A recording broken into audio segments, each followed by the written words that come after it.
Hey everybody, and welcome to Searching for Ghosts on YouTube. This is the revisited series of the disappearance of CAYCE LYNN MCDANIEL. That was season 1 in Searching for Ghosts. Searching for Ghosts is an audio podcast that is 5 years old. Anywhere you listen to audio podcasts, Spotify, Apple, Amazon, it's there. This is 5 years later. We're just revisiting the season. This is episode 11. Does anybody really know what time it is? That's a Chicago lyric. This has to do with the timeline and everything. Let's get into this intro first, kind of set this thing up, and then we'll get into it. Previously on Searching for Ghosts. According to reports, Casey's mother came home to find the clothes her daughter had worn to a church social earlier in the night laid out on the bed. To me, nailing down the timeline of the night in question is the key to this. If we take into account the way Cindy and Steve have said they found the house that night, that leaves a 2.5 hour window for this to have happened. But I mean, we know the boy had a yellow truck. Yeah, but we're going on what a psychic says. Somebody drove by there and they noticed a truck in the driveway, and in the carport, somebody was standing under the carport. That one was from a pretty legitimate source, so I believe that happened. I just wish whoever that person was, they step up now.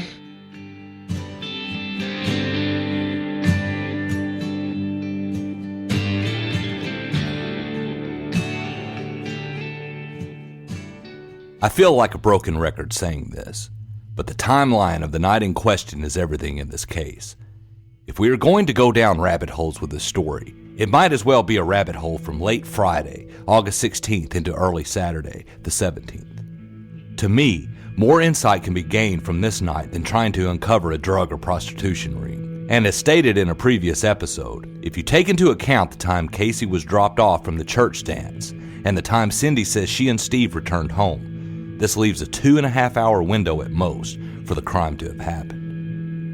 But when you look a little closer, this window of opportunity gets even smaller. And the smaller the window, the smaller the pool of perpetrators becomes. To me, this is how you whittle this thing down. I'm Brandon Barnett, and this is Searching for Ghosts. An August 26, 1999 timeline from the Jackson Sun reads, quote, "About midnight, CAYCE McDaniel, 14, is dropped off at her Milan home from a church party. At 2:30 a.m., her mother, Cindy McDaniel, returns home to find her daughter gone." Unquote. The Milan Mirror from the week following Casey's disappearance gets even more specific, stating that Casey arrived home around 12:15 a.m. and Cindy at 2:25 a.m. I was talking to Kathy Jo on the phone the other day, and she reminded me of something she had told me back in the spring when I interviewed her and Dawn. She told me of reports of a guy that had stopped by the house that night looking for Steve and Cindy. He claims, and according to Steve and Cindy, he claims that he had come to the house that night before Cindy and Steve got home. And they wasn't there, so he left. And then he come back after they was home. But I didn't realize he came to their house that night. Yeah, Steve and Cindy said he come back. And it was my understanding it was about 2:30 when Cindy and Steve come home, and said he was there around 1:30 or 1. And I've heard similar versions of the story. So I decided to track this guy down. And that's when I made a rookie mistake. I put out an all call looking for him on Facebook. Well, someone tracked him down and confronted him before I had a chance to talk to him. This person told me, quote, "I flat asked him if he was there that night, and he said yes, but that it was around 11 p.m., unquote. I never thought he was a suspect. I just needed to nail down the time or times that he was there at the house to close our window. I also wanted to see what he was driving back then to compare to the anonymous call about seeing the truck in the driveway, but I'm pretty sure this person spooked him. He was willing to talk to me, but only off the record. I will not use his name. He begged me not to make him look bad. He told me that he has already lost a job because people had pointed the finger at him in the past. He stated that he had always been cooperative and had even spoken to the FBI. I firmly believe that he was so spooked, he told me a different story altogether. He claims that he drove by the house after Casey had disappeared, when people were already looking for her. He now says he was never even there late Friday night, early Saturday morning. He told me that he never even pulled up in the driveway. But he did state that he was driving his mother's brand new metallic silver Ford Ranger that night. It's a truck, but it's nowhere near the description I'd been hearing of the truck seen in the driveway. Had I gotten an accurate time frame of when he was at the house, we would have had 2 people there that night, which would have helped tremendously with narrowing down when this actually happened. But now, this witness is so afraid that he won't even put himself there the night of. Okay, so this was a rookie mistake on my part. I think I found out this guy's name. And I put it out on Facebook, and I said I wanted to interview him. And somebody found him and confronted him, and it spooked him. This guy, he's kind of easily spooked anyway. And, you know, he said he lost a job over this because people were pointing the finger at him. So, you know, you can kind of see where he's coming from. And one thing that I had to, again, you know, this was my first one. You learn as you go yourself. So I shouldn't have done the all call on Facebook. Well, maybe not. I don't know. We got to him. We found him. You know, I don't know how much difference it would have made. He changed his story completely by the time he got on the mic with me. I was just proud that he got on the mic, you know. But he was pretty volatile, man. He thought I was accusing him, and he got, oh man, he started yelling at me, and I think he threatened to sue me or something, call the cops on me or something. And here's one thing I've learned from all this. When you know, are doing this thing, of course, you know, this is episode 11. At least locally, the podcast was known, but you can't assume that everybody's listened to it. The best way to go at it is to assume that no one has listened to it. And you come at them cold and have it ready to explain to them what you're doing, right? So me doing the all call on Facebook, you know, the general public, they're not probably thinking about that either. I'm not thinking about it, and it's my podcast. But you have to understand that not everybody knows where you are in your mind and in the podcast. This guy's name had never come up as a suspect, at least looking back. It did at the time, evidently, because he lost a job over it. But he's not considered one, right? It was kind of a one-off thing where they looked at him, blah, blah, blah. People, of course, the way people do, people started pointing fingers and doing the thing. And, you know, cancel culture before cancel culture, really, right? But as far as like looking back and him having any staying power in media reports, or even in the rumor mill, didn't even know this guy existed until we got here, right? So he wasn't a Mark Burns, he wasn't a Pete Hill, you know, he wasn't constantly brought up as a suspect. But if you come at him wrong, and that's all he knows is last time they talked to me about this, man, I lost a damn job over it. Man, you know, I get it, right? So I've learned that since doing that season is that just assume they don't know who you are, what you're doing, and where you are in your headspace. And talk to them and explain to them like this is the first they're hearing of it, because it might be, right? I tried to plead with him when he was yelling at me. Man, you could be a tremendous help. I just need you to help me whittle down the timeline, right? Because if you've got a guy coming to the house, okay, so you have the church chaperone drop off, right? You have the time when Cindy and Steve supposedly got home. You had the guy seeing the truck in the driveway, and yet now here's another person who showed up to the house, and depending on what story, not once, but twice.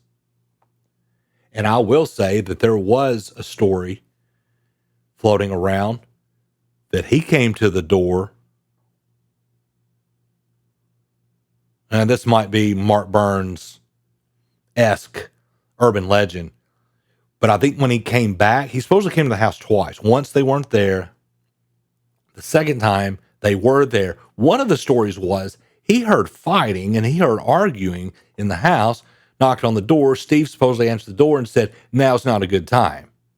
Which, obviously, man, that, you're going, uh-oh. Who knows, right? By the time he got on the phone with me, he didn't even go by that house until they were already searching for Casey. I mean, he totally did an about face. But the story, K-Joe was recounting the story, and that was from Steve and Cindy, that said he came by at 1:30 once, and then came back and got him, found him. So that would have had to been after 2:30.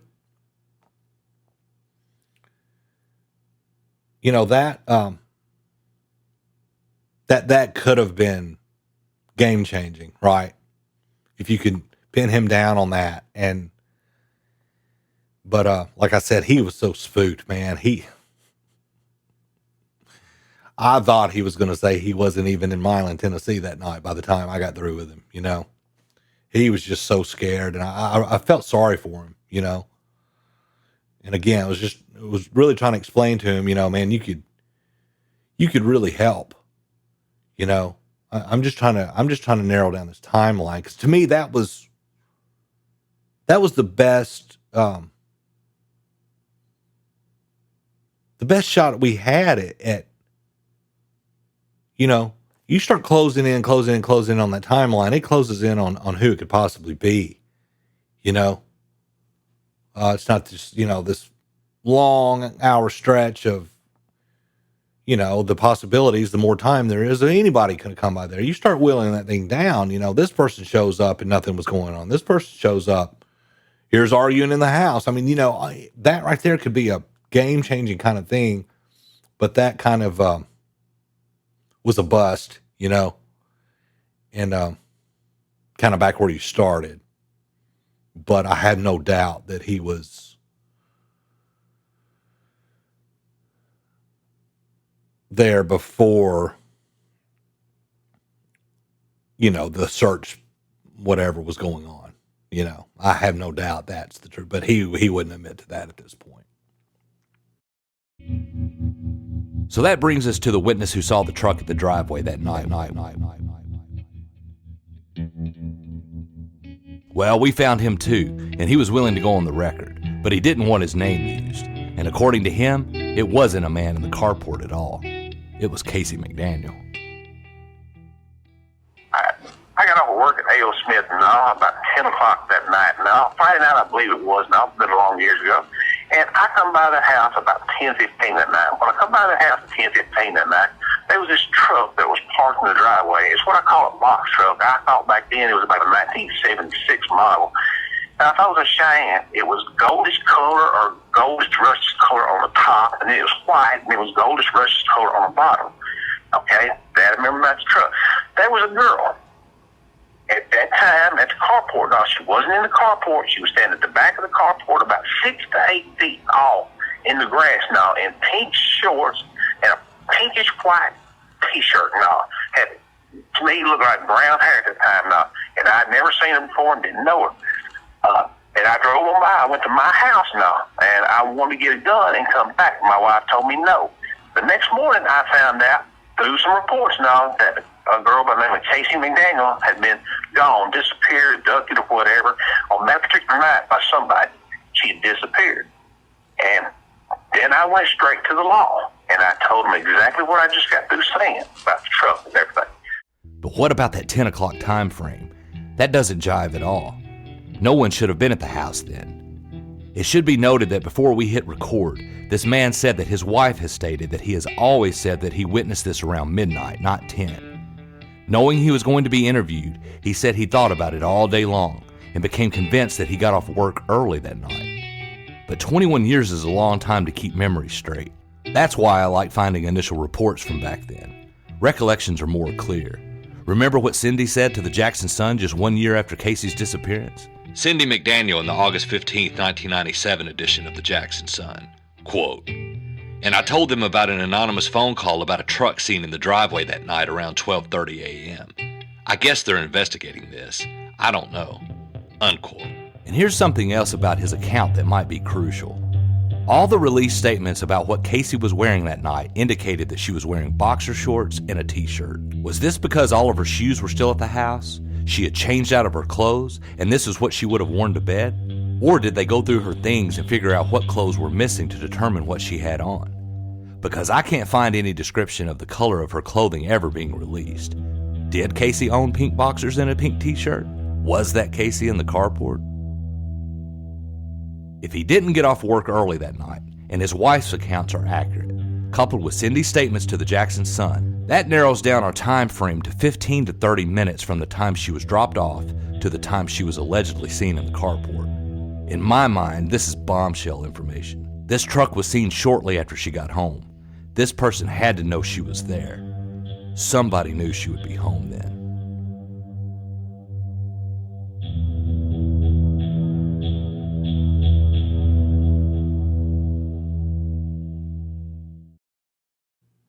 And then Lucas tracks down the witness who saw the truck in the driveway. Here we go. Here we go. I'm fuzzy on this, but I'm pretty sure that Lucas didn't do a whole lot of interviewing and kind of there for a minute he kind of became he would get in like the one previous we did with the one that had Pete Hill at the party and all that. You know, he had a recorded version of that as well. He didn't do that for long, but there was a period there where it was almost like Lucas was doing the pre-interview, and this wasn't going to air, but he was recording it too. And then by the time, we go to air and Barnett's going to interview you, of course, it was all up front that I was recording. And then he would send me his recorded version and I would compare notes. We didn't do that much, but we did that on a couple of them, right? And you can see any discrepancies, see where they changed their story. Because Lucas, people would talk to Lucas because he's family, and he used that to his advantage. And him saying that he was paired up with me helped me because it allowed me to get the official interview. But didn't guarantee that they were going to tell the same story to me that they told to him. And that's what went down here. I'm pretty sure, like I said, I'm fuzzy on this stuff, but I'm pretty sure in Lucas's recorded version of his accounts, he told the same story about the time, 12:30. That was, he was never quoted, and it was Cindy who quoted saying about the 12:30. I couldn't find any reports that had him actually being quoted, but she did. So 12:30 is the time we have from back then. He stuck with that for 20 years until he got to me. And he thought about it all night and was talking to his wife. And it went from 12:30 to 10:30 by the time he got to me, which does not help us at all. Right? She was still at the church function at this point, right? So there again, there's I don't think he was scared. He didn't strike me as someone being scared, because he admits, he's like, I was going to go get my gun. I was going to go back. Like you could tell he thought something was up from what he saw in the driveway. At least that's what he says, I think he it's 20 years, man. 21 years probably at this point. I think he mental gymnastics it preparing to talk to me, and then ended up second guessing everything he had been saying for 20 years. And by the time he got to me, he convinced himself that he got off work early that night. Right? I don't think he was lying. I don't think he was scared. I think he mind tricked himself into thinking, because he was and his wife was still saying, I think she told Lucas, he said 12:30. He's been saying 12:30 for 20 years, right? His story has been consistent, and that's the main thing with this being so cloudy and all the rumors and stuff. Consistency is key, right? It just, but man, the passage of time, you just, what was I there? Was I there at 12:30? Did I get off work? I don't blame him. I don't blame him. It sucked. I mean, it sucked because this was going to be our big get to help. That with the other guy, so I put them both together in this one episode. Those two together had this whittled down to like a 15-minute window where somebody could have picked her up or showed up at the house. And if you believe all the stories about who was there when everybody got home and blah, blah, blah, if you believe all that, just taking all that at face value, the guy that lost his job, that got spooked, plus the guy who saw the truck, that narrowed that down, and both of those fell apart. But, and I aired that he said the discrepancy, and it wasn't one of those things where I just wanted to believe that it was 12:30. And his wife says, his wife is basically going, why are you saying 10:30 now? You've been saying 12:30 for, I believe it was 12:30. I believe his original statement, I think he just talked himself into not believing it anymore, 20 years is a long time, man. Even though it is a big kind of moment. And when you realize that was CAYCE McDaniel's house and everything that happened after that, and I was a witness, you would think that would be seared in your head, but man, I'm getting to an age now where there are things that I thought I would never forget. That, was that you or was that, no, that wasn't even me, with buddies and stuff, you try to remember. So it fell apart, but I still believe the 12:30 thing. And I still think you had that window between 12:15 and 12:30 where if she were picked up, that was the time frame, right? But yeah, and another thing with the truck, is he could describe, he was a car guy, which was, thank God, he was a car guy. And I worked in the automotive parts industry for 13 years, so I was a car guy too. So I mean, he started, the two-tone. We put a similar picture of that truck on Facebook. We had all of Gibson County. I had people going into fields and finding similar trucks. That became probably the best example of the community getting behind this podcast and trying to help. And it's like I had all of Gibson County. I had feelers out all in Gibson County on the lookout for this Cheyenne truck. Even though it didn't prove fruitful, that was a pretty awesome experience because we came together for that, And again, I don't even blame. I don't blame it pissed me off at the time. Not gonna lie, because the person who confronted him, they were just trying to help. The first guy, and it spooked him, but he's very spookable. So it wouldn't take much. And if he thinks he's being accused again, because like I said, I couldn't convince him that wasn't what I was trying to do. So man, I'm trying to get a timeline here, and you could help tremendously. I'm gonna have you sued. No, man. No, it's cool, dude. It's cool. So So even though this didn't come out like I wanted it to, I'm still pretty sure dude saw the truck in the driveway at 12:30. You know, if it happened at all, and I believe him, I believe it did. I believe it was in that time frame. You know, I believe this is all before 1 o'clock. You know, where that kind of thing happened. But anyway, guys, thanks for watching. Please subscribe.